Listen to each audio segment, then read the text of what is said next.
और आपको बता दें कि भाजपा ने अपनी 17वीं सूची जारी कर दी है। और एक बार आपको बता दें कि भाजपा ने लोकसभा चुनाव के लिए अपनी 17वीं सूची जारी कर दी है।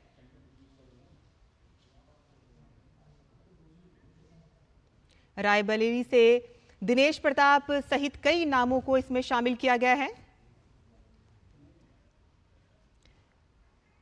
आपको बता दें कि भाजपा ने 17वीं सूची अपनी जारी की है।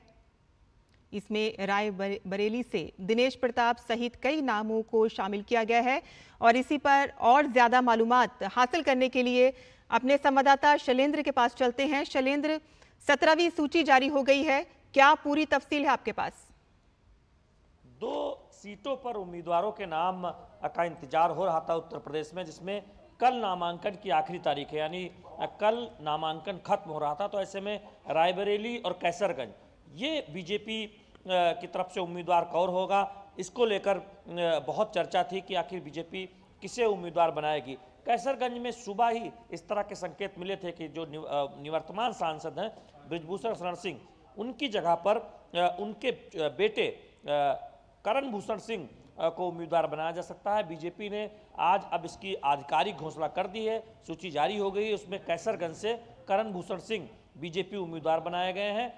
और साथ ही साथ दिनेश प्रताप सिंह जो एमएलसी रहे हैं रायबरेली में एक प्रमुख नेता के तौर पर बीजेपी की उनकी पहचान रही है, उनको बीजेपी ने उम्मीदवार बनाया है। तो अब उत्तर प्रदेश की सभी सीटों से एक तरह से देखें बीजेपी या उनके सहयोगी दलों के उम्मीदवारों का नाम ऐलान हो गया है। सिर्फ 2 सीटों पर पहले से ही हम जानते हैं कि ये स्थिति साफ नहीं थी अब तक कि कौन उम्मीदवार होगा। और सुबह जब ये संकेत मिले और स्पष्ट तौर पर कैसरगंज में से करण भूषण शरण सिंह का नाम सामने आया, तब ये कहा गया कि थोड़ी देर में इनके नाम का ऐलान किया जा सकता है। और अब से थोड़ी देर पहले कैसरगंज लोकसभा से करण भूषण सिंह को टिकट दे दिया गया है, यानी जो निवर्तमान सांसद है बृजभूषण शरण सिंह, उनकी जगह पर करण भूषण सिंह वहां से अब उम्मीदवार बनाए गए हैं। और दूसरी रायबरेली बहुत हाई प्रोफाइल सीट है, वहां से दिनेश प्रताप सिंह को बीजेपी ने उम्मीदवार बनाया है। तो अब बीजेपी उत्तर प्रदेश में आप देखें तो सभी सीटों पर अपना उम्मीदवारों का एक तरह से ऐलान कर चुकी है। जो बाकी बची सीटें थी,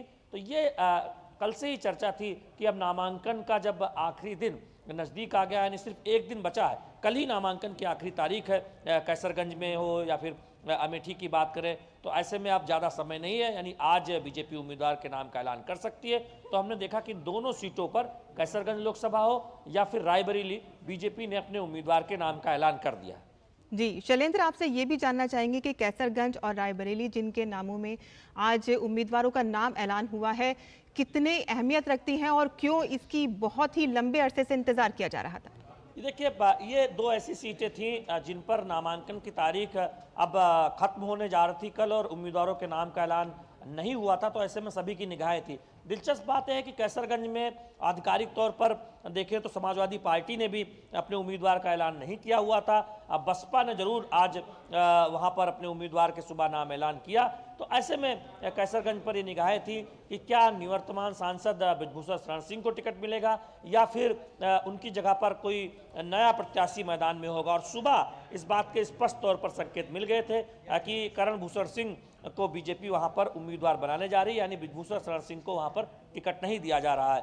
दूसरी रायबरेली इसलिए महत्वपूर्ण, हम जानते हैं कि सोनिया गांधी वहां से सांसद चुनकर 2019 में आई थी और वो राज्यसभा से अब सांसद बन चुकी हैं। और ऐसे में निगाह थी कि रायबरेली से कांग्रेस की तरफ से कौन लड़ेगा, और बीजेपी ने भी अपने उम्मीदवार के नाम का ऐलान नहीं किया था, लेकिन अब बीजेपी ने दिनेश प्रताप सिंह के नाम का ऐलान कर दिया है, जो एक तरह से देखें कि बीजेपी में आए थे और एमएलसी भी रहे, रायबरेली के एक प्रमुख नेता के तौर पर उनको जाना जाता है। तो निश्चित तौर पर अब जिन सीटों, बची हुई सीटों पर जो एक सस्पेंस की स्थिति थी कल तक, वो साफ हो गई है। जी, वो साफ हो गई है। शैलेंद्र, थोड़ा सा और दिनेश प्रताप सिंह के बारे में आपसे जानना चाहेंगे। रायबरेली से इनको उम्मीदवार बनाया है, तो क्या इनके बारे में थोड़ा सा और बताएं? देखिए, हम जानते हैं कि रायबरेली पर यह चर्चा है कि गांधी परिवार से उम्मीदवार आ सकता है और आधिकारिक ऐलान होना एक बाकी है।